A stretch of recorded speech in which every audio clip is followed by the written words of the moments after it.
And welcome back. And just before we start the ESG Sustainable Strategic Planning panel, oh, so I wanted to show you something, but it's not there to show. I just wanted to give a little context before I introduce Kris or bring up Kris, Alexina, and Manuel. Actually, let me go ahead and just do that while I'm talking. Let's be effective and do some little parallel processing here. Here's Kris, Manuel, and Alexina. Manuel and Alexina. So the whole matter of ESG is tightly related to the problem of short-termism that we're here to address. Because the problems that we're seeing, for example, around climate change have been around for, we've known about it for 40 years, 50 years, a long time. Same goes for all the other kind of ESG related issues that we're trying to resolve. But there's something about the way that we engage in business that has allowed these problems to just be continually punted over and over again. And here we are. And there seems to be no end in sight to some of the challenges that we have. And does it all have to do with how organizations think about the future and how they plan for the future? Well, it's not for me to add. So it's for our experts, Kris Schaeffer, Manuel Vexler, and Alexina Prather Manuel. All right. Kris, I'm going to hand over to you and disappear from the stage. And thank you guys for being here. Hello, good day, good night, good afternoon, everyone. I'm Kris Schaeffer, and I'm a certified consultant in conscious capitalism who's been a management consultant for quite a few years. Some people would count that in the decades. And I'm very pleased to moderate this panel with Manuel Vexler, who is the executive director of AFKI, the Actionable Knowledge Foundation Institute, and with Alexina Prather, who is the Chief Sustainability Officer of Core Care Social Impact Consultants. Now, I think this is an interesting panel.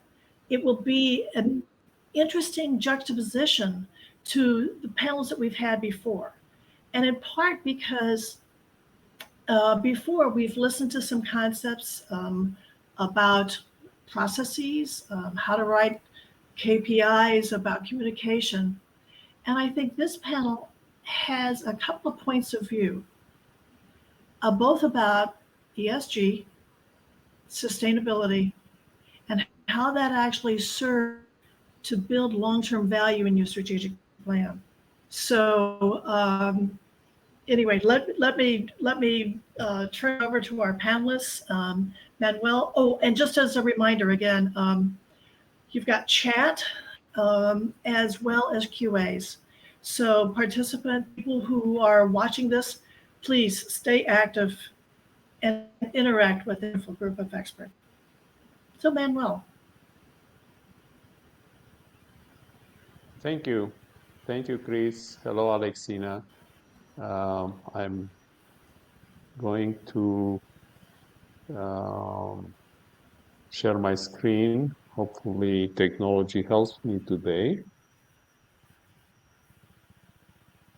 And I think I'm connecting to the screen.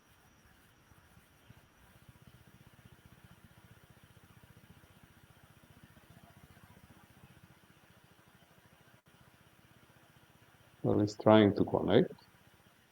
Share screen. Playing the video now.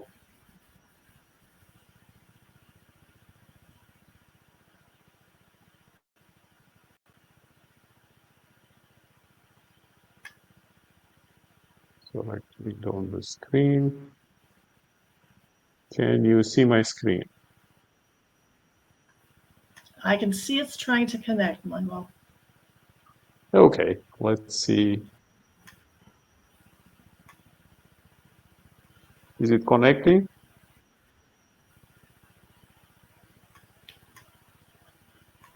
So far, we cannot see it. Okay, we have some technical challenges here.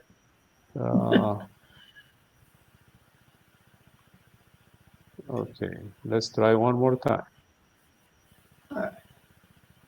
Share While screen. Manuel does that, I'll just recount the excitement that we had as this conference started this morning.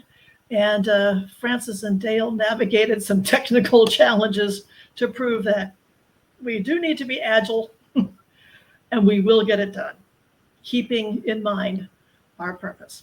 So.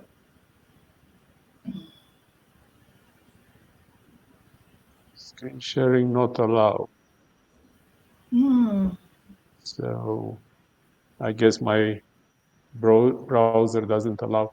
You have the presentation. Would it be possible to run it from your screen and I'll do the talk part? Or maybe Alexina can, and then I could. I apologize for that. No worries. I could start with mine while Yeah. you try to sort it out, if that works. No, what I'm asking is to run my presentation from one of your screens. And I would need a little lead time, so perhaps Alexina's. Maybe Alexina goes first, and Yeah, so we'll just switch the sequence. Okay. sounds great. Great. Thank you And for we'll find everyone. out. Yes. Hopefully we get that presentation up. But in the meantime, I'd love to just introduce myself and share a little bit more about what I'll be speaking about today. But as Kris mentioned, I'm Alexina. I am tuning in today from Miami, Florida, and I'm representing an organization called CorpCare, which operates out of Kingston, Jamaica. So I'll share a little bit about their work in a moment. But here in Miami, I wear a couple of different hats in my professional role. So here in Miami, I support women-owned and minority-owned businesses that are local to Miami, and I help them get connected with access to resources and funding and opportunities. I have a strong passion for social impact and ESG that first started in my undergraduate career when I studied global social entrepreneurship at at Northeastern University in Boston. And I pursued a master's in sustainable business at the University of Miami. So that's just a little background about myself. In my free time that I might have, I love all things that have to do with sustainable fashion and upcycling clothing and really focusing on reducing our environmental harm and footprint through the clothing choices that we make. So that's just a little bit about myself, but I will be dropping some links and some ways to connect in the chat later on. I'd love to connect with everyone on the platform today, and thank you all so much for spending some time with us. So I'm going to share my screen.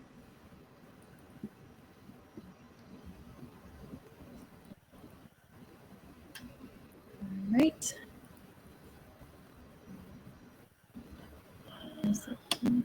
Yeah.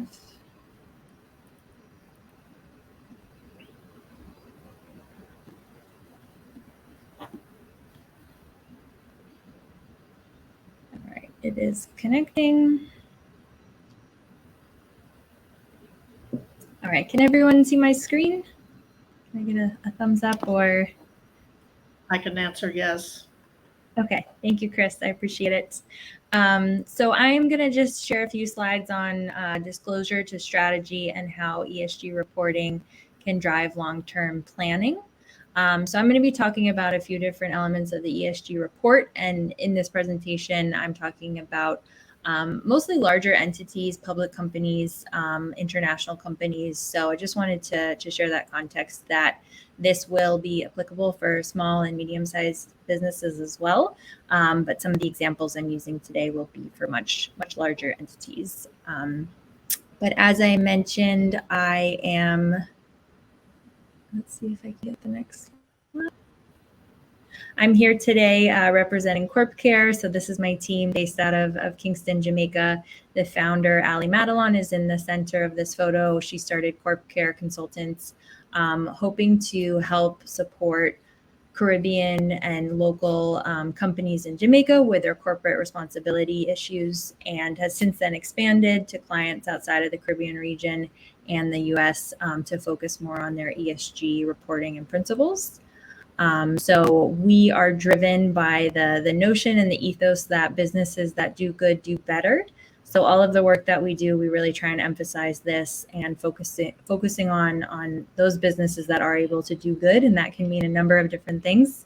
Will do better in the long term for themselves, financially, and also for their communities. Corp Care has three main approaches, and you can learn a little bit more about this on our website, but we focus on education and awareness.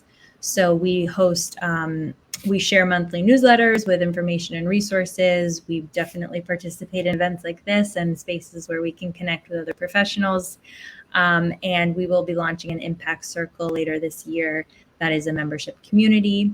We offer ESG consulting and also project management. So whether you are, running just a project related to ESG, or if it's a full integration into your business, we can provide a variety of services there. So now switching gears a little bit to talk more about ESG reporting and how that really ties to long-term planning. I wanted to start with these two statistics just to kind of frame the conversation and the topic. But the first one here is that 86% of the S&P 500 companies were publishing corporate sustainability reports or ESG reports by the year of 2021. So this data is a bit dated. I am assuming that number has risen and is almost at 100, if not at 100 by 2023, by 2024. This is up from 35% of publicly traded companies in the year of 2010.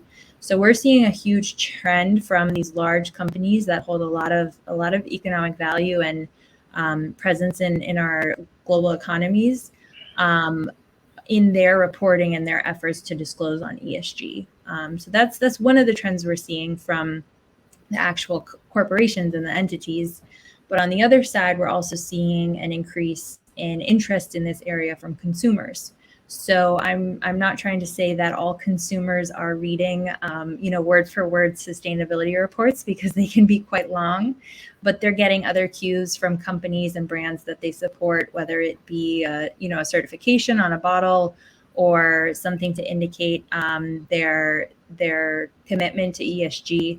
But there's a growing trend as well in the way that businesses trust brands and commit to brands because of this commitment that they're sharing with their ESG efforts. So I just thought those are really interesting statistics that I wanted to share with you all to talk a little bit about the reporting landscape. This next slide is very, very high level overview of what you would typically see in an ESG report. ESG reports are complicated, they are long, there's not a mandated way in which you have to build them or create them.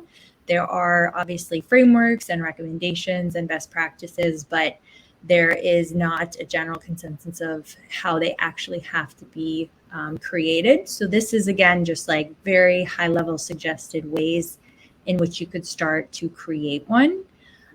So I wanted to share that with you all. But the first thing that you have to do, obviously, is to share your company profile and to explain to your consumers or your stakeholders or your investors who you are, maybe the history of your company, where you're located, how many employees you have, just kind of that general background information. The second main thing that I would suggest, at least, is to talk about your business impact.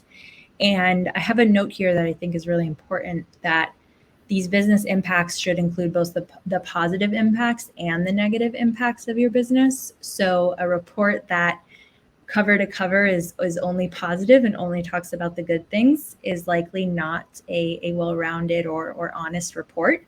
Every business out there, whether it's small or incredibly large, has an impact, has a footprint, has both those positive and negative elements.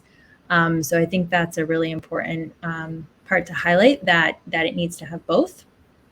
And then for progress and goals, I'm going to talk about this a little bit more in the next few slides, but The goals that you see in a report should be SMART goals, which are specific, measurable, achievable, relevant, and time-bound.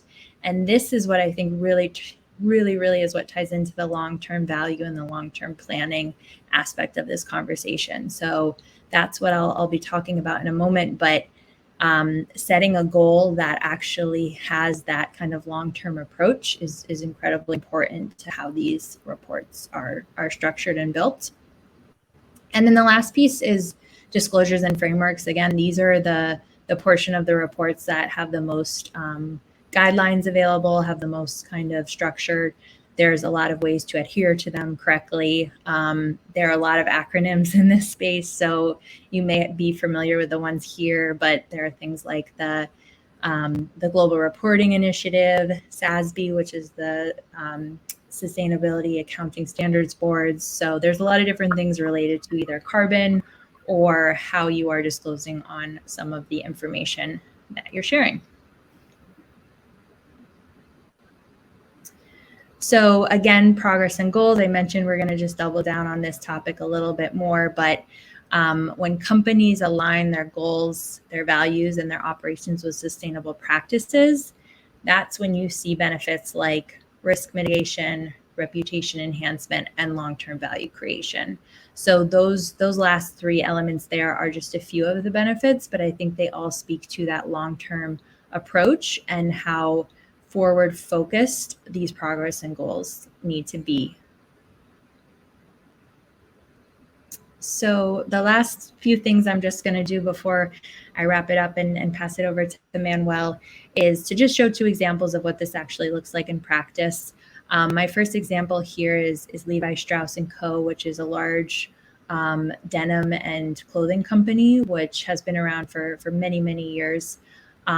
They have sustainability goals listed here. This is a screenshot from their most recent report for 2025 and beyond. And that beyond really goes beyond. So they have 16 listed here under climate, consumption, and community. And these two blue boxes are two that I've pulled out. I recognize the text is quite small, so I wanted to highlight two of them specifically. The first is just their net zero emissions of greenhouse gases by no later than 2050. So what I love about looking at these goals is 2050 might seem far away, but net zero emissions for a company of this size and scale is a huge, ambitious goal. So they have to be, one, setting the goal now and also planning for it and actively making strategic decisions and hiring certain employees and adding things into their supply chain and their operations that will impact this 2050 goal. So really, it seems very far in the future right now. It seems like that, it's another lifetime. But it's such a big goal that they have to be making progress towards it now.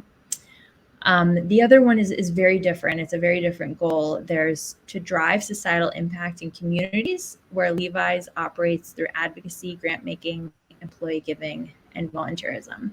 So I love this in contrast because it's so different from something like net zero emissions, but the things that they're mentioning here, advocacy in a community, that doesn't happen overnight. That's not a short-term approach. That's not something that you would, go in and go out and be like, okay, done, great, we finished that goal. Advocacy, grant making, investing in communities, doing all the things that they're interested in doing in the communities where they operate will have long-term effects. So I thought those were some nice contrasting examples to share. And yes, thank you, Magdalena. The 2050, it seems, far from now, but this company is so focused on, what they have to do to get to that point that they're anticipating they'll still be here in 2050. So the last goal here, example that I just want to share is around Gap Inc. And Gap Inc. is another mostly US-based company, but they have other brands like Banana Republic, Athleta, Old Navy. So it's much larger than just the Gap name, if you're familiar with that business. But this, you can see the screenshot behind, has a very different structure for how they've set up their goals. But what I wanted to highlight was they have this key in the top right-hand corner here for whether or not the goal has been achieved, on track, a new goal, or if it needs attention. And I just thought that was a really nice way for stakeholders to engage with this report and to see, transparently where GAP thinks they are in terms of the goals that they've set. One of the goals that needs attention is to increase the representation of Black employees by 50% in their store leaders in the US. So this is something that in a year from now, you could go into the next report, hopefully, and see them sharing information on the progress they've made, because in this year's report, they know this is an area that needs attention. So I just thought this was a really great thing that shows a little bit more about accountability versus maybe long-term, but is definitely interesting to look at. All right, and I just have one last slide, and then I will be passing it over. So if I haven't already convinced you, if you can't already tell, I truly believe that ESG reporting is one and the same with long-term planning. I think that they are extremely aligned, and that to do ESG reporting well, you have to think forwardly and you have to be thinking about the future. So just a few other things that kind of build that case are that this aspect is really built around risk management and resilience, stakeholder engagement and reputation, and then the regulatory landscape. So I'm sure we'll be chatting about that a bit in our conversation, but for the landscape we're in today, it's changing constantly, and you have to be up to what the regulatory expectations are to avoid those risks of potentially non-compliance or, not being able to be up to the standards that are required within your region. So being able to prepare for that is incredibly important. But great, thank you all so much. As I mentioned, I'll drop a few links in the chat, but I really appreciate you all taking the time to listen and to learn a little bit more about Corp Care. And Kris, I'll pass it back to you. Thank you. Thank you. I have many questions based upon your presentation. May I take just a couple of moments, and then Manuel, I think I have your slides ready for you. Okay, and I think Francis also was trying to get to help us. So, Okay. Francis, are you on with the slides, or we'll get Kris? Francis, you're on mute. Kris, please go ahead. Yes, I'm all set. Okay, you're set, Yes. and I'm set. So may I ask just one immediate question? Yes. Alexina, and then we'll go. Okay. You mentioned Levi Strauss and Company. I live in San Francisco, Mm-hmm. so I can see what they are doing with their retail stores and how they are selling their denim products in a Target, for example. But my broader question then is, if companies do ESG reporting, how is that actually getting to the consumer? Consumers don't look at ESG reports. Yeah. No, it's a great question, because the ESG reports really aren't built for the consumer. They're written in a way that I think some consumers with maybe some knowledge of the space can understand them and read them. Yes. But I think they're mostly built for investors or other stakeholders or competitors even. But the way in which I think that companies like Levi's can really communicate with their consumers are more through, I'm torn on this, but one way is certifications.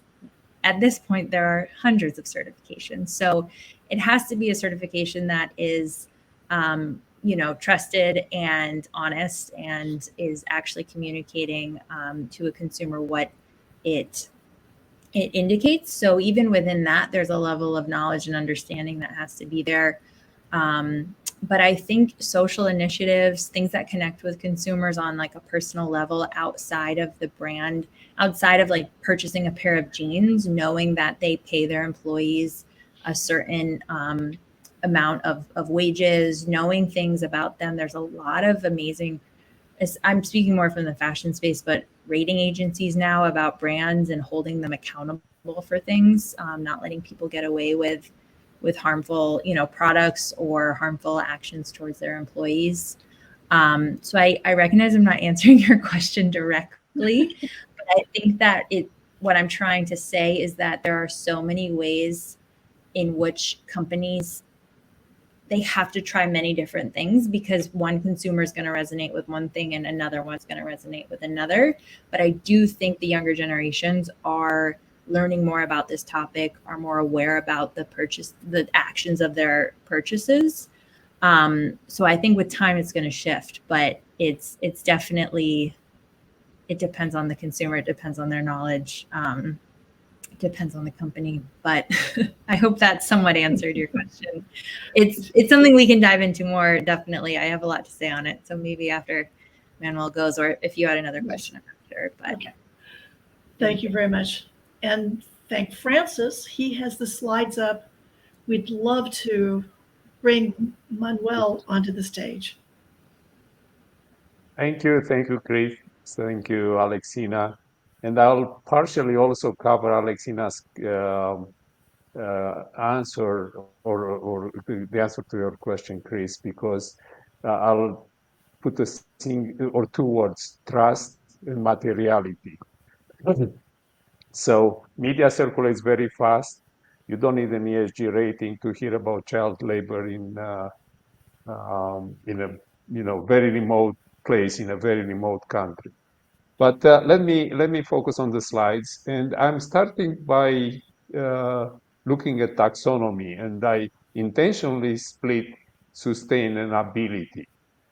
We call it sustainability in one word, but really sustainability connects directly to strategy. Is the ability to build a strategy to be sustainable, to sustain, to be resilient, for companies to last a long term. You mentioned Levi Strauss or Strauss, and this is an example of sustainability over a period of probably 150 years when they got their first patent or something like that. I'm separating this from ESG, which is a frame or a reporting framework. Alexina covered a number of reports and examples with Gap and Levi Strauss. It's a complex report. It's clearly a report that it's still changing. Standards are moving and changing as we speak. So sustainability is a broad concept related to strategy, and ESG is the framework for reporting. And once we agree that this is the separation, because many times 70-80% of the cases people use them interchangeably, and that's very confusing. You don't have a sustainability rating, you have an ESG rating. You don't have an ESG strategy, you have a sustainability strategy measured inside the ESG report or reporting. So with this out of the way, going to the next slide. Francis, you can move to the next slide. Thank you.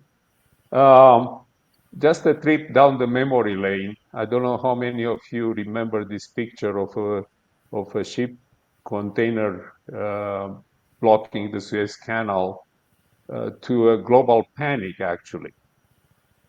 What I'm going to cover now is going to make this event a household event, because supply chains are facing different set of challenges. And if we go to the next question, the next slide, please. As we discussed, the challenges are different and are related to ESG. And there are many. Companies have to report to climate change. And we talked about carbon footprint. 80% of the carbon footprint in companies in average is not generated by the company itself. It's generated by the supply chain. So, the traditional, the chain, yanking the dog is here. The supply chain can make you fail on CO2 and you have no recourse. It's 80% of your numbers. So you can operate in the dark if you want, no LED lamps, and you still have 80% you don't control. Water scarcity, same story. Waste management, a lot of the waste is actually created before it reaches actually the company in the form of, for instance, electronic waste. If your product is not recyclable, if the components of an iPhone or a smartphone are not recyclable, the iPhone or smartphone is not recyclable. Apple cannot control it. Alexina already touched on social challenges, so her presentation was great on this. I'm not going to cover it here again. Governance challenges, corruption in the supply chain, not corruption in the CEO office of your company. It gets measured against you. Accountability, cybersecurity, and I could have made a list of 100 items here just to tell you how complex this environment becomes, and why I'm saying that that single event of the Suez blocking is amplified by a factor of 10 or 100. We're going to the next slide. So what do we call it at the Actionable Knowledge Foundational Institute? We call it the suppliers alignment gap. Actually, we have a white paper, which I'm announcing for the first time. It's released here. So something to keep in mind. I'll give my email address at the end and gladly share it with you.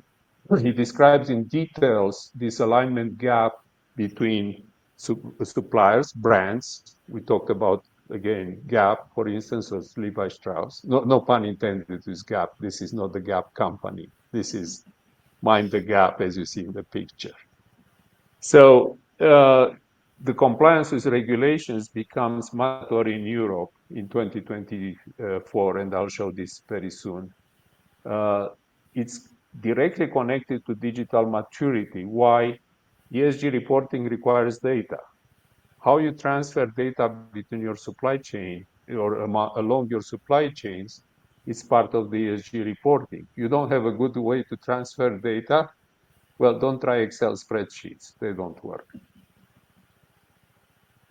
And missing communication channels. We have the tools, but are the communications channels connected, or they face this gap? So, well, the simplest one will be a language gap, but the second one will be a cultural gap, and so on. And by the way, when we talk about supply chains, we talk about traversing countries in state of war. We talk about traversing countries that are, to be politically correct, much less than democratic, and so on.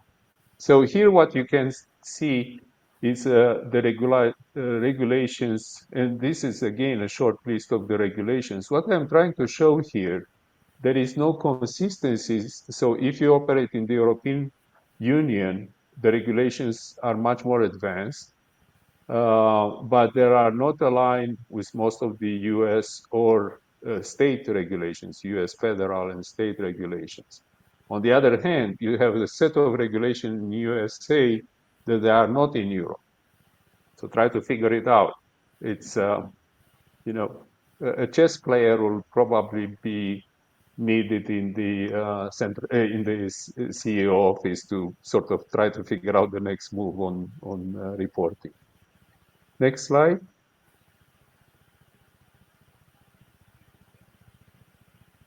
So the slide title is "The time is 2024." This starts with January 2024. Don't think of December 31st, 2024.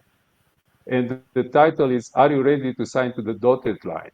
And this question is for the CEO and for the board of directors or directors in charge with sustainability and ESG reporting.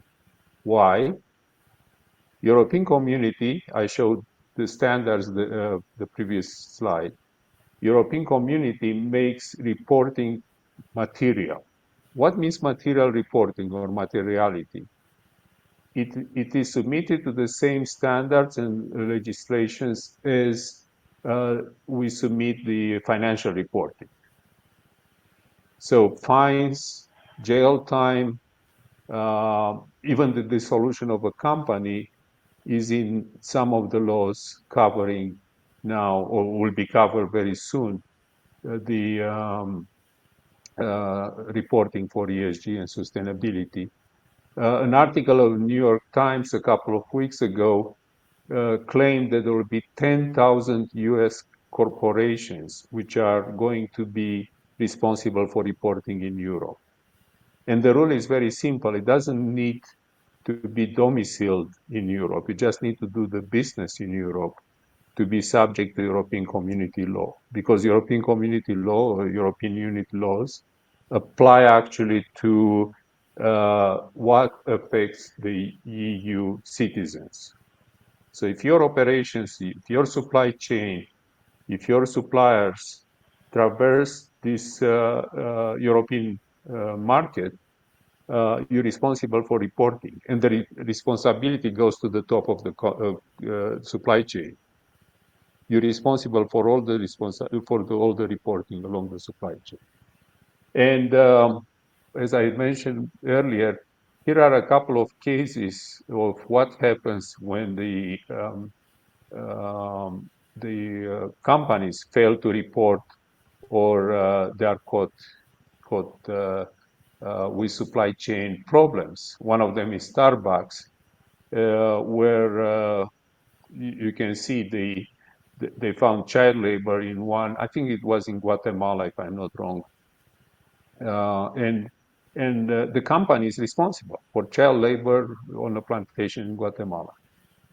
And I listed here a number of acts. Again, there are more than any single transparency can accommodate. So I listed the top 10. You'll notice also the fact that every country has or every country or jurisdiction, like California, has different requirements that are not aligned.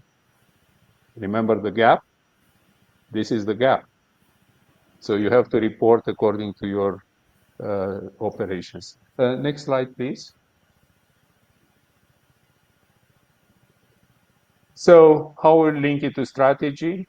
Well, I think I already covered that, because really it's imperative. It's, I would say, even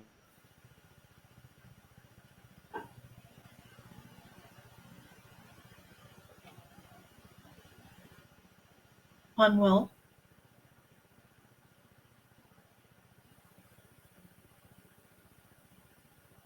can you hear? yes, we can hear you now.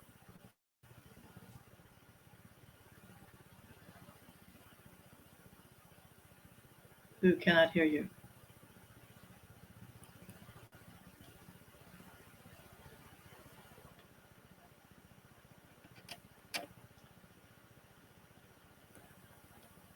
Hello?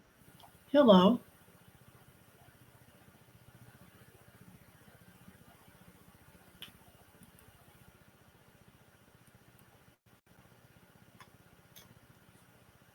Francis, is this a bandwidth issue?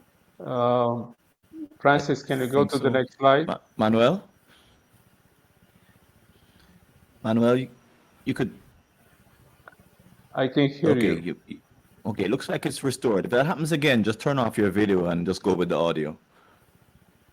Okay, I turn off the video anyway. Please go ahead, and let's move to the next. Did you hear about this slide, or I have to repeat?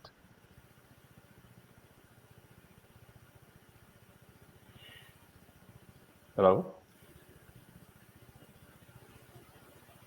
I mean, you could do a quick summary. Manuel, Okay. Yes. I think you got cut off. Can you go to the next slide, please? Okay. Thank you.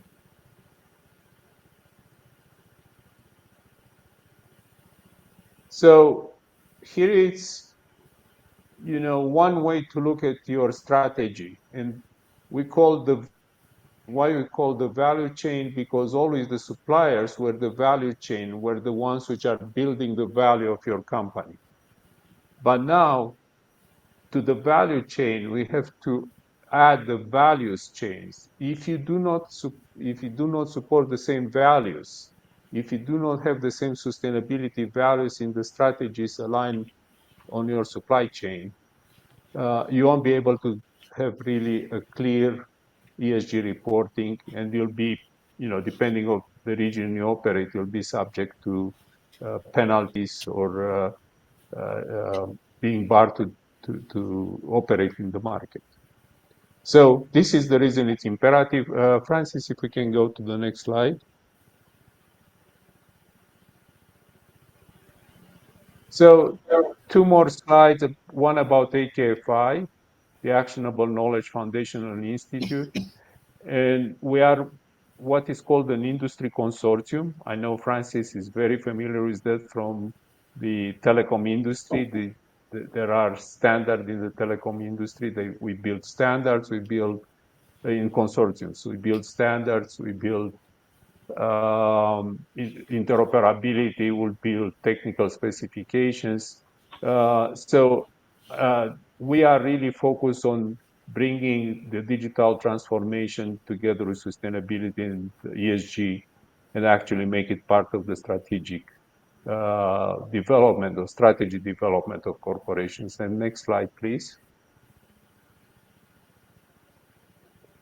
Here are my contacts. If you need to contact me, I appreciate again, the domain name is akfi.org. My email address is exec director. Thank you very much. And sorry for the technical glitches. Thank you very much, Manuel. And wow, what a compliment to what Alexina is also presenting around ESG and reporting, and what you're talking about with regard to supply chain gaps. So perhaps I can start a conversation between the two of you. And part of it would be, let's back into that supply chain and whether or not it's possible to get suppliers actually to work with you, the manufacturer, whoever it is that they need to get into that process. So how do we get suppliers to contribute rather than to be those wasteful companies that, okay. So how do we get suppliers to contribute? Be part of the solution of the problem. It's becoming part of, I mentioned the white paper, we discovered that each brand, each large, the head of the supply chain has a set of requirements, mandatory requirements for the suppliers to comply. An example is child labor. I mentioned it earlier. So they have to report. What we find as a gap in reporting is, let's say, Walmart has one rule about child labor, and Costco has a different rule. So now, when you are in the supply chain, you have actually a set of, I call it a pile-up set of requirements for sustainability. Keep in mind that some of these suppliers are large. There are traded, large traded companies, but some can be very small, as Alexina mentioned, providing cotton in, I don't know, Egypt or China, for instance, in a region where actually they cannot source cotton because of human rights abuses. It's a specific law. So it becomes extremely complicated, but that doesn't make the company, the brand,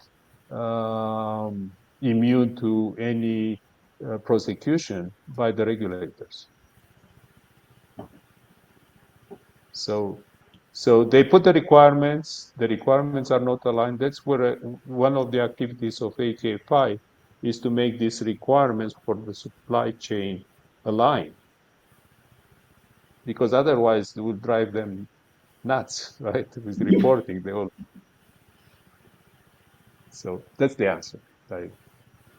I can add a little bit. I don't know as much. I'm not as versed in the supply chain, but I know just from what I've seen in terms of reporting, there's a lot of talk and consideration around the scope 1, the scope 2, and the scope 3 of your business. So for anyone that's not familiar with what that actually means, it's basically like the immediate kind of impacts if you have a actual facility, what the environmental footprint of that specific facility would be, another step removed, and then step 3, scope 3 is kind of like anything that you could touch at any point with your business impacts.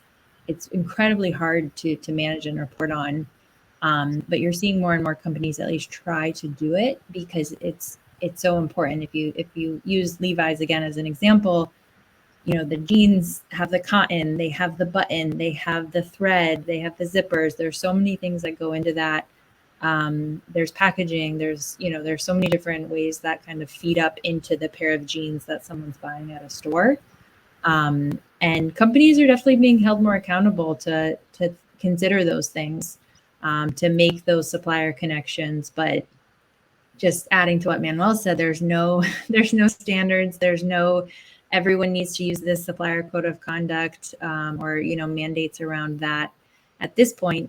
So it's hard on the suppliers as well for them to navigate it, because what you said, they're trying to please this company, they're trying to please this company. They want the work, but they also can't always be shifting their own business model or their own ability to create a product. So it's a very interesting space to watch. I think it's changing on almost a daily basis, with new ideas, new regulations, new standards, new approaches. There's a lot of innovation in this space, which I think is really exciting. I know two things. I have two examples. And one is from Levi Strauss, where, yes, there are about 57 different suppliers that go into the 57 different steps it takes to make a pair of blue jeans. But those blue jeans are made in offshore contractors, independent businesses. And Levi Strauss does have a very exact contract for the standards by which that contractor works. And so it does include child labor, and it includes the age of the worker. It includes effluent going into the streams outside. And I think there's one thing, which is to have that contract, but the other thing is that there's actually active monitoring of conformance to the contract. So Levi Strauss inspectors or other inspectors will actually go to ensure that their contractor is doing what is required in that contract. So I think that's one part of it. It's not a solution. It's not a total solution, but Right. It is where they have come to be able to, and so Manuel, the whole idea of they have contractors around the world, and there may be different laws in different countries about any one of those issues. So that's formaldehyde in the environment in which the worker works. The other example I'm going to give you is a story of a carpet company, Interface. And Interface Carpet used to advertise themselves as building a carpet tile that was so durable it would not decompose in landfill. Ooh. So that is There you go. that's an extremely dangerous product. Right. And Alexina, to your point of Levi Strauss setting a long-term vision for 2050 to become net zero, Interface's CEO set for the company a vision to become net zero. And it took them 19 years. Just so you know, it took them, they got there. Right. They have now another major goal. And one of the things that they did to get there was to go to their fiber suppliers. One of their fiber suppliers, DuPont, is a big company for which Interface was a small player. Another was a French fiber supplier, a small company for which Interface was a little bit bigger player. And Interface had said to their suppliers, let us try to rely less on extractable resources, petroleum in particular, and move more toward biomaterials. DuPont was going to have none of that. And this small French company said, okay, we will work at it. We're going to invest R&D. Now, could we kind of work together on this? And Interface said, yes, if you can provide more biomaterial, we'll buy everything you can produce. Including, if we can't use it all, we will help others in the carbon industry be able to use your supply. Now, it took them a while. The first year they got to 5%, and of course it was an increment. So my point is, it not only is strategic to get your suppliers linked up to the same value, which is to protect the environment, but to work with them on an ongoing basis as they incrementally move to that. That's such an incredible example, Kris, to share with the carpet company where, 20 years ago, that's what people wanted to hear. This carpet will last you forever. It's like marketing 101 of like going to the question about the consumers. It's, like they needed to hear that. And now people would run miles away from that. That's terrifying to people. But just thinking about the shifts and the trends that we see, I think even just bringing it back to long-term planning, it can be hard for these companies to really kind of, navigate that space, but you have to be listening to your consumers. You have to be listening to what the world around you is saying. However many years ago, the world wanted carpets that were never going to disintegrate and would last forever. And now even chemicals like, weed killers or things that people use on lawns where it's like all of the things that it's like 100%, it works. It's like that can be scary for people now to know that it will kill any living thing. What is in that bottle if it's doing that? I just think that that's a great example to use because these companies have to adapt to like what people are mandating and regulating, but also what consumers are adjusting to. And I would like to point to something. To Levi may have very strict controls, but if there is child labor in that shop, it doesn't matter if they produce Levi or not. So you can see the extent of coverage of the supply chain. It's not enough that one section of the shop is Levi and the other is Wrangler, and Wrangler doesn't check on child labor. Just the point of the complexity and sort of where the standards drive us now. Yes, and Manuel, you're referring to a shop that may produce product for several. Correct. Correct. Which brands typically do? They don't have their own manufacturing. They usually manufacture in low labor cost countries, cheap countries, and the shop it's delivering to multiple brands. It's the way I understand the fashion industry works these days. We talked about ESG reporting, and of course the lack of consistency. Well, Manuel's slide that showed us the difference in reporting for environment versus social versus government. Can we? What does that mean for people in strategic planning? And do you have advice for how to navigate the differences? Alexina, Manuel?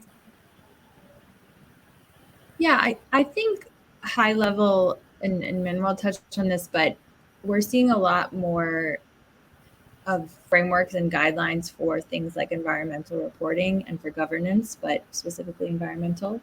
The social element, the S, is really complex. It's very hard. It's always been hard to measure historically, whether you're a nonprofit organization, a social impact entity, the social return on investment.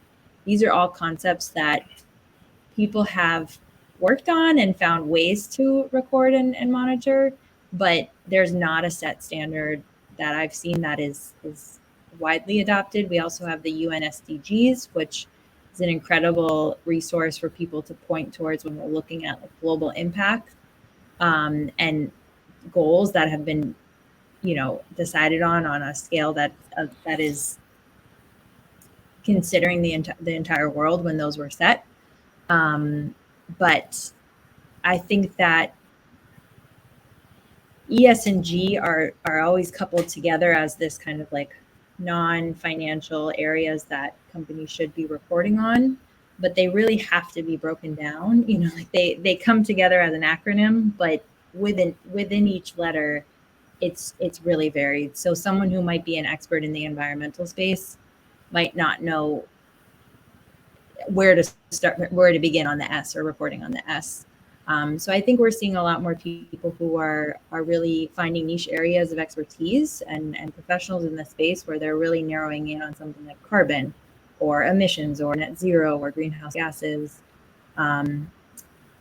And I think it's important to pair them together and what they mean when you pair them together. But then when you report, you have to break them apart, or else it can become a little too greenwashy, and to use that term if people are familiar with it. But that tends to be when you are marketing something or trying to make something seem a little bit more sustainable than it might be, because you want to convince a stakeholder of how that how you're doing as a company. But that's kind of what I would say, is that they're often shared as an acronym, but they have to be really separated when it comes to how you report on them.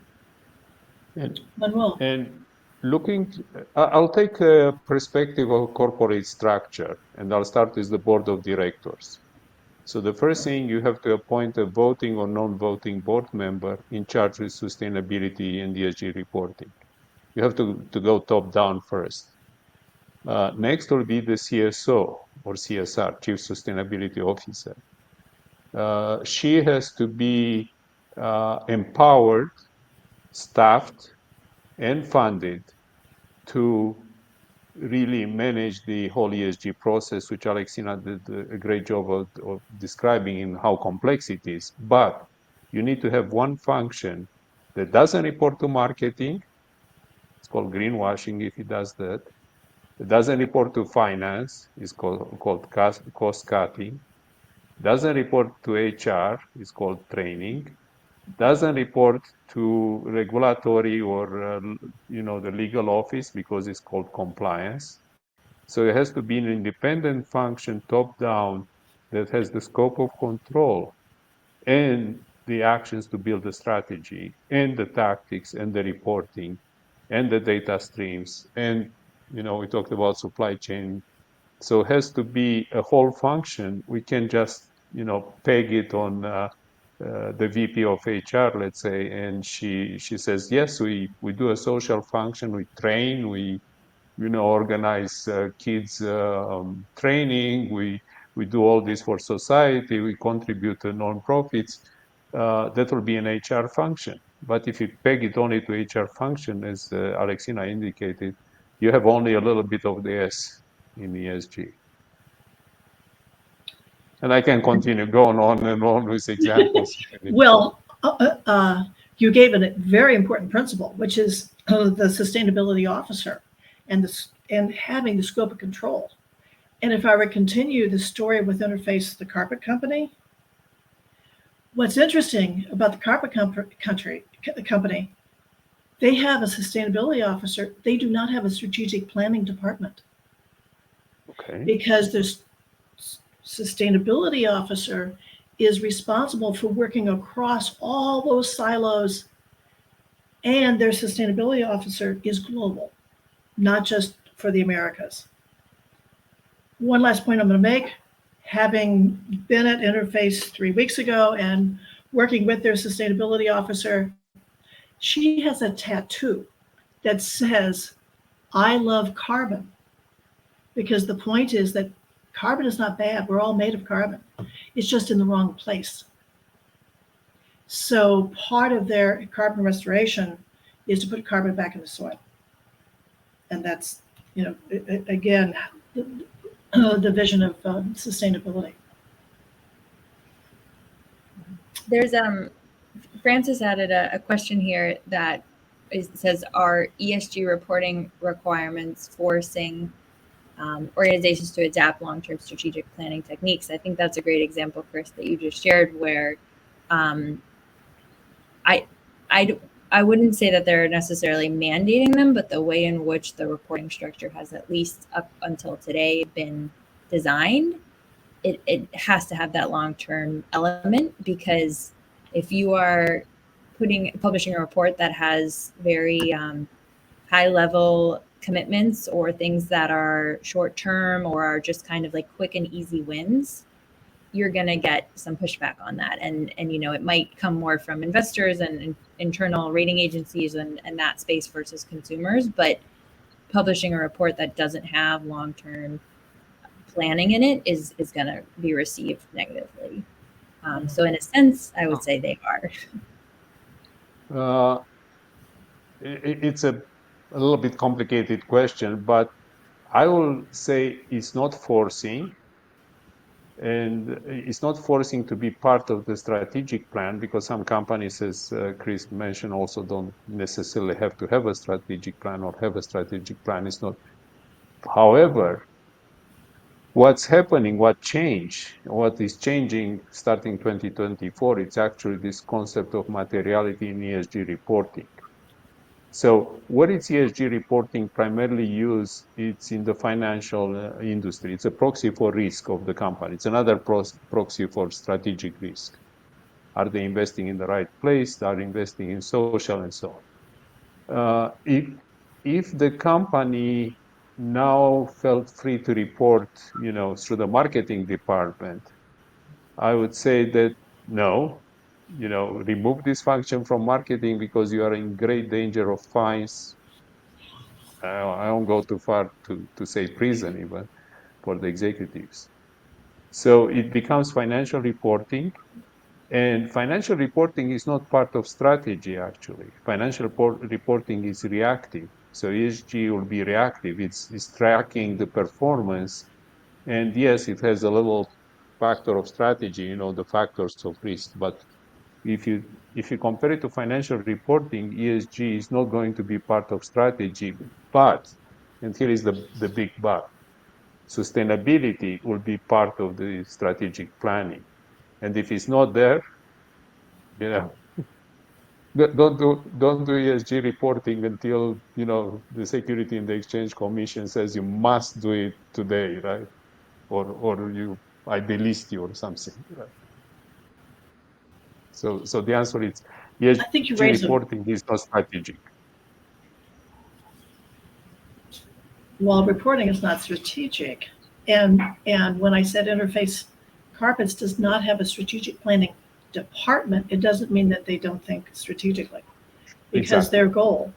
their goal, right? So their goal, led by their CEO, was to become net zero. And then they took the incremental steps to be able to get there. Today, they now have another impossible goal, and that is to reverse global warming. Okay. Yes, to the scope that they can. Almost as very similar to what we heard in the earlier panel, there's a group of physicians who want to stop chronic pain around the world. So I think in part the model of stopping chronic pain, while they may not be able to do it, they may also, though, be able to model it from which others could learn. So I'm thinking of that way. We have now, we're down to our last 10 minutes. Are there other thoughts? Should ESG be specifically called out or have initiatives in an organization's strategic plan? Thank you for that question, Alan. I go back to taxonomy, because when I say ESG, I see reporting. I see a framework or frameworks for reporting. So yes, reporting is part of the tactical plans of companies. They have to report. They have a calendar of reports, and they have a ton of reports. ESG is one of them. Financials, quarterly. officers, trading on the stock exchange, and all these are reports that they are on the calendar. So yes, they have to have a calendar. As I mentioned before, I parse ESG from sustainability intentionally, because I want to make sure that ESG is a number or a set of numbers that are used by the finance and the insurance industry to measure risks, very similar to what we do with financial reporting now. But sustainability, exactly what Kris has said, and all the discussion today, sustainability must be part of the strategic plan. The same way you have a financial reporting, and you have a business plan strategy, right? The business plan includes the financial reporting, includes targets, financial targets in the futures markets, and so on. But the business plan is part of strategy. The report, it's backward looking, right? It's basically capturing what had happened. And yes, we'll have elements of strategy, but it's not a strategic plan. That's the way I see it. I would just add to that, ESG outside of the actual report that is published on an annual basis. There's a lot of strategy, I think, in setting up ESG with internally. So if you are a public company with no CSO or no team members, or no, Kris talked about having that combination of strategic planning and ESG related internally. I think just the way that organizations are structured right now, there is a shift in who they need to hire, who they need on staff to, actually create these reports and make the measurements needed to disclose certain information. So I just think there's this sense of like you're either behind, you're ahead, or you're just like waiting for something to change right now in the industry. So in terms of like organizational planning and like long-term strategy, I think that ESG is a topic that a lot of companies are dealing with right now, to figure out who on the board has to be represented, who of their stakeholder engagement is a huge piece of this. How do they strategically connect with their stakeholders at all levels of the organization? So that's all the things that happen outside of the report to lead up into the report, that I think involves a lot of strategic planning. If I may add something, actually, sustainability was always part of strategy. I don't know any company which has a strategy not to be sustainable in general terms, business sustainable, because really, let's go back to what is sustainability. We call it three things: people, planet, and profits. Profits are part of the strategic plan. People have to be part of strategic plan. HR policies, HR, perspective, and all the community work and everything else around it. And more recently, the planet became part of the strategic plan. So it's nothing new really in terms of developing the plan. What I mentioned at the beginning, now you have to create the function, and thank you, Alexina, you also mentioned the same. The centralized function, all the way top down from the board of directors, the CEO office, all the way down to the operations, to have the planet elements in the sustainability strategy. And yes, ESG is the reporting on this strategy, as I mentioned.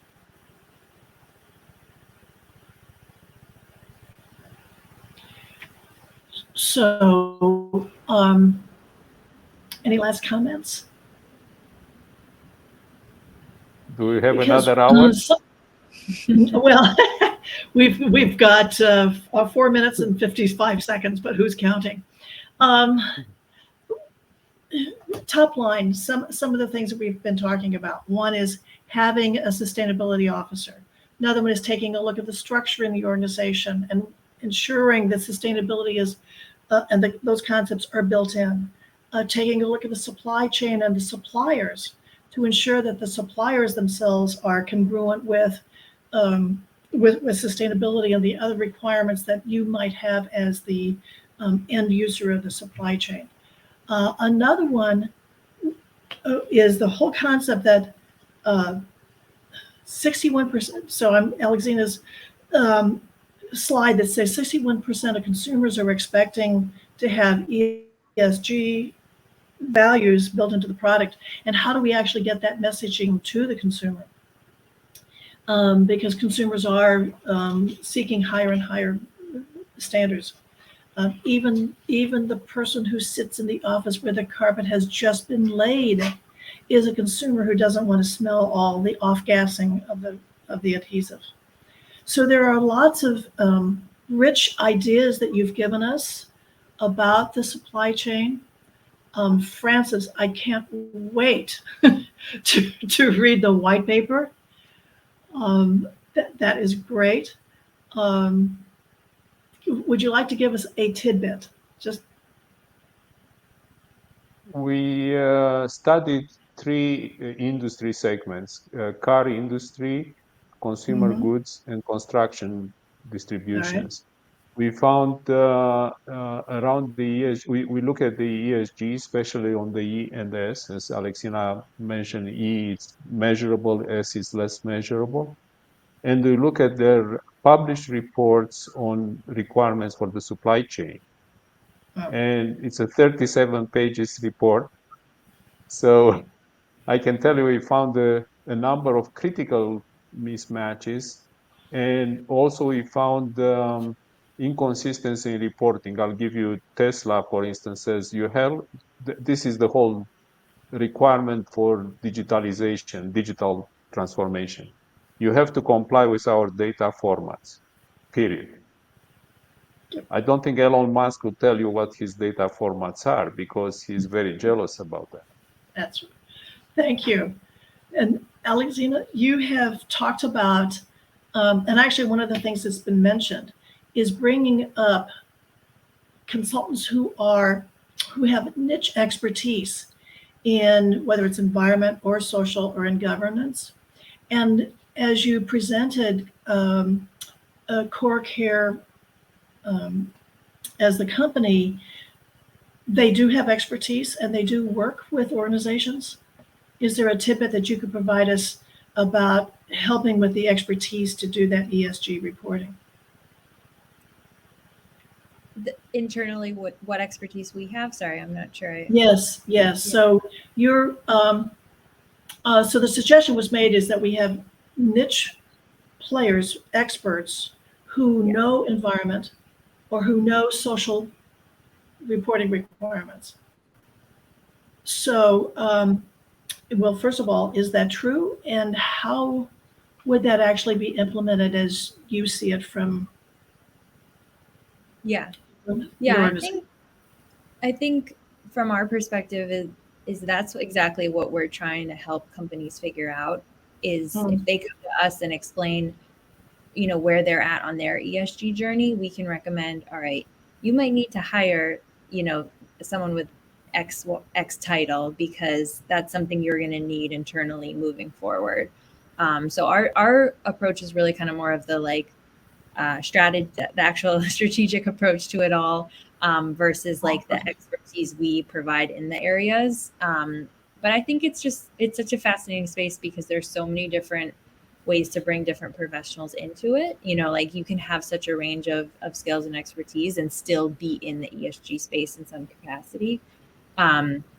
So our goal is to kind of take that high level view of okay, you have this, you don't need this, you might need this. We could provide this, we're not going to do anything we don't feel like we are equipped to do for someone. So finding that expert for them type of services. Because it's complicated, it's incredible stuff, but it's not always easy. Let me complement Alexina's picture. Imagine a round table or a set of round tables where we invite the suppliers and the supply chain to sit down and come up with a common strategy. Exactly what Alexina said is needed, because this misalignment costs time, costs money, eventually can break the supply chain. You can find out that all your suppliers are infringing on ESG. What do you do? Right. That's right. I can see that we could continue this now. Francis, however, is here to tell us that we cannot. So before we leave, I wanted to thank Manuel. I wanted to thank Alexina and actually Francis and Dale for pulling this together. Very grateful. Thank you, Kris. Folks, you're very welcome. Thank you for your contribution today and for putting together videos. I know Kris put together a video, a pre-recorded video. This is a topic that I feel like we're just starting to discuss. So I agree. This could be a conference in and of itself just to deal with these issues.